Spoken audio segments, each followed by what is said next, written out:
ভাই এক প্যাকেট গোল্ডিপ দেন, আরে দোকানে যারা বসে আছে সবাই একটা করে কফি দেন। কফি তোর আমি খাচ্ছি তুই হট বিয়াদব, তুই কার গায়ে হাত দিছিস জানিস? তুই কোন সাহসে ভাইয়ের মতো একটা সম্মানীয় লোকের গায়ে হাত দিলি?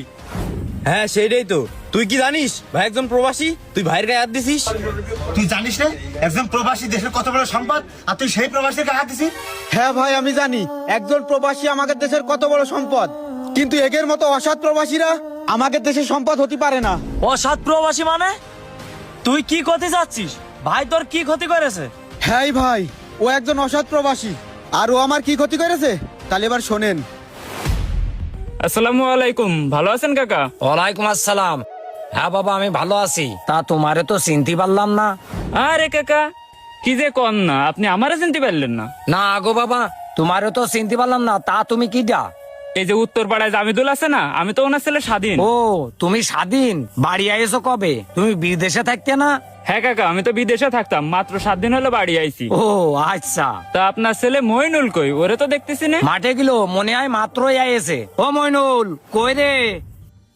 মইনুল হ্যাঁ আব্বা এ তাড়াতাড়ি আয়, দেখ কি আইছে। আসতেছি।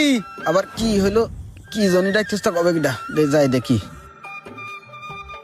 হ্যাঁ আব্বা ক আরে দেখ না কি আইছে, কিটা এসে দেখবি তো। এ মইনুল, তুই আমারে চিনতে পারতেছিস না? আরে আমি তো স্বাধীন।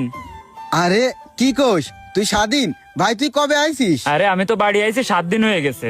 বাজারে যাচ্ছিলাম, তাই ভাবলাম তোকের বাড়িতে একটু ঘুরে যাই, সেই জন্য তোকের বাড়ি আসলাম। যাক আইছিস, ভালো কাজ করছিস, আয় বয়। না এখন বসবো না। তা তুই এখন কি করতেছিস? কি আর করবে রে বাবা, মাঠে একটু জমি আছে আর দুটো তিনটে গরু আছে, ওই দেখাশুনো করতেছে। আরে কাকা আপনি কি যে বলেন না, এই মাঠে কাজ করে আর ওই গরু পুষে কি জীবন চলে? কি আর করার রে বাবা, আমার তো অত সামর্থ্য নেই যে ছেলেটার কিছু করে দেব। আরে কাকা কিছু কইরে দিতে হলে সামর্থ্য থাকা লাগে না, আপনি তো ওরে বিদেশে পাঠাই দিতে পারেন। বাবারে ওরে যে বিদেশে পাঠাবো, আমার তো অত টাকা নেই। আরে কাকা আপনি শুধু একবার বলেন ওরে বিদেশে পাঠাবেন কিনা। আমার কাছে 3টে ভিসা আছে, 2টো অলরেডি বিক্রি হয়ে গেছে, আর একটা মাত্র ভিসা আছে, ওইটা আমি আমার শালার জন্য রেখে দিছি।